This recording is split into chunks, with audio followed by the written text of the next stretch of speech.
Often I find Christians are a little bit shy, or perhaps they don't even know what a vast legacy the Judeo-Christian heritage has left in our world. Here am I, a professor at the University of Oxford. What is its motto? Dominus illuminatio mea. The Lord is my light.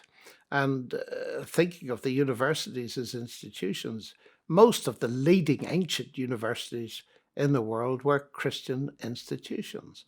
It was Christians who gave us hospitals. It was Christians who gave us hospices. It was Christians that were at the base of our human rights legislation. Indeed, Jürgen Habermas, who's regarded as one of the most distinguished atheists in Germany, indeed on the continent, he talks about this in a very interesting book called Transitions, where he said when we come to basic human rights, government, and all the rest of it, it's been given to us essentially by the Judeo-Christian tradition. We have no other source. And then he adds a most interesting comment. Everything else is idle postmodern chatter. Now, that for a man who describes himself as a methodological atheist is quite something.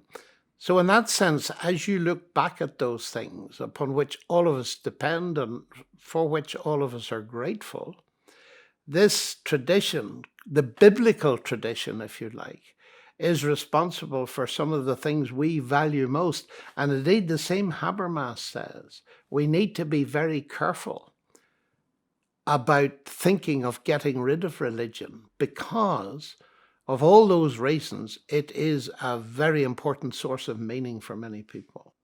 And also, as a scientist, to narrow it down a bit further, people often think there's a conflict between Christianity and science, and I say, just a moment.